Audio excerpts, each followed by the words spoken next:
Mari kita lihat beberapa temuan. Surah Toha 85-87, Musa disebut berhadapan dengan orang Samiri. Padahal bangsa Samiri atau Samaria baru ada dan muncul sekitar 722 sebelum Masehi, sedangkan Musa hidup sekitar 1400 sebelum Masehi. Mustahil mereka hidup sejaman. Surah Al-Isra 1, kisah Isra Mi'raj, menyebut Masjidil Aqsa pada tahun 621. Faktanya, bangunan itu baru berdiri sekitar tahun 710. Jadi Quran menaruh bangunan yang belum ada ke masa Muhammad. Surah Sabah 10:11, Daud membuat baju besi tahun 1000 sebelum Masehi. Tapi kalau kita pelajari sejarah, teknologi baju zirah dari besi baru dikenal 800 tahun kemudian. Surah Al-A'raf 120-124, Musa disebut hidup di zaman Firaun dengan hukuman salib. Padahal tradisi penyaliban baru muncul abad ke-5 sebelum Masehi, jauh setelah Musa. Surah An-Nisa 157, Quran menolak penyaliban Yesus. Padahal bukan hanya Injil, sejarawan Yahudi dan Romawi pun mencatat peristiwa itu. Mengapa hanya Quran yang menulis berbeda? Surah Maryam 28 dan At-Tahrim 12, Maryam disebut saudari Harun, seolah sejaman dengan Musa, padahal jaraknya 1400 tahun. Entah maksudnya saudari kandung atau apa. Kalau kitab ini sempurna, seharusnya jelas, bukan membingungkan. Hadis dan sejarah kiblat. Arkeologi menunjukkan masjid-masjid kuno dari arah kiblat bangunannya saat Islam awal itu menghadap ke Petra, bukan Mekah. Baru abad ke-8 arah kiblat berubah. Pertanyaannya, kalau Ka'bah sudah ada sejak awal, kenapa umat dulu sholat ke Petra, bukan juga ke Al-Aqsa seperti klaimnya? Apakah ini ada kaitannya dengan bisnis haji masif setelah berdirinya Saudi 1932? Surah Al-Qasas 38 dan Al-Mu'min 36, Fir'aun dikisahkan berbicara dengan Haman.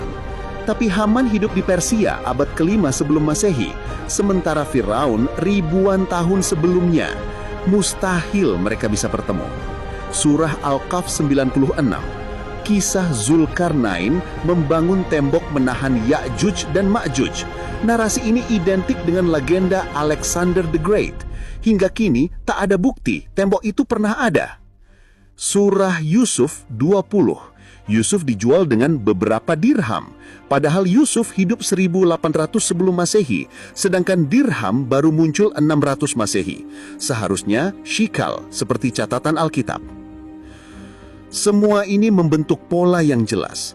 Quran bukan catatan sejarah akurat, melainkan kompilasi literer. Kisah-kisahnya lebih mirip dongeng moral atau narasi fiksi, dipinjam dari Taurat, Mazmur, dan Injil, lalu dipoles ulang demi agenda politik agama baru di abad ke-7. Maka pertanyaannya, kalau Quran benar-benar wahyu ilahi, mengapa isinya penuh kesalahan sejarah dan anakronisme? Atau lebih masuk akal bila kita melihatnya sebagai produk manusia abad ke-7, lahir dari kebutuhan politik dan identitas sebuah komunitas baru bernama Islam. Satu hal yang jarang disorot adalah soal kiblat pertama umat Islam. Dalam tradisi Islam, disebut bahwa selama 16-17 bulan awal setelah hijrah, Muhammad dan para pengikutnya sholat menghadap ke Masjid Al-Aqsa di Yerusalem, sebelum akhirnya arah kiblat dipindahkan ke Ka'bah di Mekah. Tapi secara sejarah ada masalah besar. Masjid Al-Aqsa belum ada dan belum dibangun pada masa itu. Bangunan masjid di Yerusalem baru dibangun sekitar tahun 710 Masehi, hampir 80 tahun setelah Nabi wafat. Jadi, apa yang disebut Masjid Al-Aqsa dalam Quran sebenarnya bukanlah bangunan masjid, melainkan sekedar istilah untuk tempat suci yang jauh. Dan itu juga mengacu pada Yerusalem, tempat suci agama Yahudi dan Kristen, bukan tempat suci agama Islam, karena agama Islam juga belum lahir. Lalu tempat suci apa itu? Jawabannya adalah Yerusalem sebagai pusat peribadatan Yahudi dan Kristen, tepat di area Temple Mount, bekas reruntuhan bait suci Yahudi yang dihancurkan Romawi.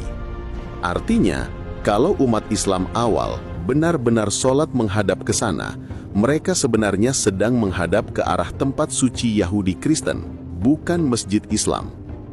Barulah setelah kekuasaan Islam meluas, beberapa puluh tahun kemudian, dinasti Umayyah membangun Dome of the Rock dan Masjid Al-Aqsa di Yerusalem, lalu ayat Quran tentang Al-Masjid Al-Aqsa ditafsirkan ulang agar cocok dengan bangunan itu.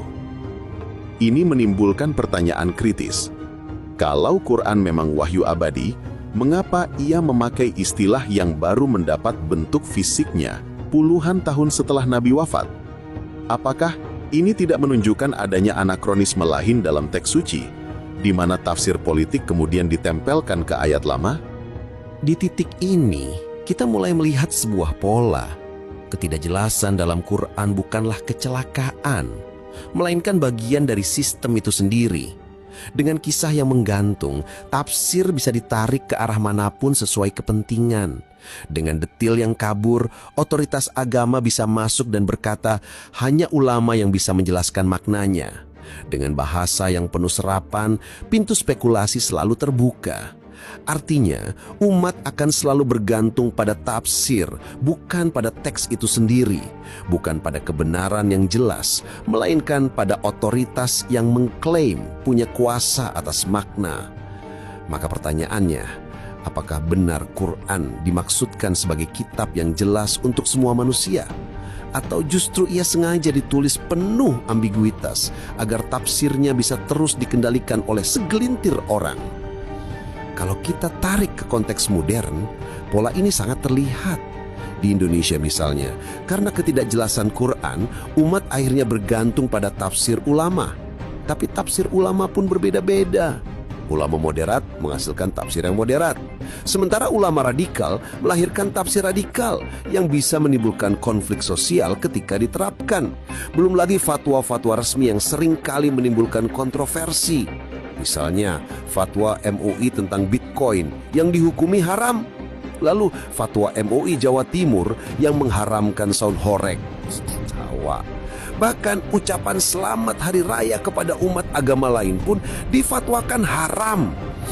Semua ini menunjukkan betapa tafsir yang lahir dari teks kabur bisa menjadi alat kontrol sosial dan seringkali berujung pada kerumitan, perpecahan, bahkan konflik. Dan disinilah puncak persoalan. Kalau wahyu Tuhan seharusnya terang benderang, mengapa kitab ini justru dipenuhi kabut? Akhirnya, kita sampai pada sebuah kesimpulan pahit. Quran yang selama ini diklaim sebagai kitab paling jelas dan sempurna, ternyata justru penuh dengan kisah yang kabur, detail yang tidak akurat, dan bahasa yang membingungkan. Kalau wahyu Tuhan seharusnya terang benderang, mengapa kitab ini justru dipenuhi kabut? Kalau ia benar-benar ditujukan sebagai petunjuk universal, mengapa begitu banyak bagian yang menggantung hingga manusia hanya bisa menebak-nebak? Bahkan, banyak aturan dalam Quran ternyata bukan hal baru. Ia mengadopsi hukum-hukum yang sudah ada dalam Taurat Yahudi ribuan tahun sebelumnya. Aturan wudhu, sunat, larangan babi, hingga hijab. Dalam tradisi Yahudi Ortodoks, perempuan menikah memang wajib menutup rambutnya di depan umum, persis seperti yang kemudian muncul dalam aturan Islam. Jadi, di mana letak orisinalitas yang katanya wahyu penyempurna? Pertanyaan ini membawa kita pada renungan yang lebih dalam. Apakah Quran benar-benar wahyu ilahi yang sempurna, ataukah sekedar kompilasi cerita dan aturan yang disusun ulang dari fragmen-fragmen sebelumnya? Dan yang lebih penting, apakah ketidakjelasan ini sekedar kelemahan atau justru strategi? Sebuah cara halus agar manusia selalu bergantung pada tafsir ulama dari generasi ke generasi tanpa pernah benar-benar bebas berpikir. Di titik ini, tugas kita bukan mencari jawaban instan, melainkan berani bertanya. Karena kebenaran sejati tidak butuh kabut, tidak butuh teka-teki, dan tidak butuh otoritas yang mengklaim monopoli makna, Jadi, kalau Quran saja masih penuh pertanyaan, apakah kita masih yakin bahwa kebenaran sejarah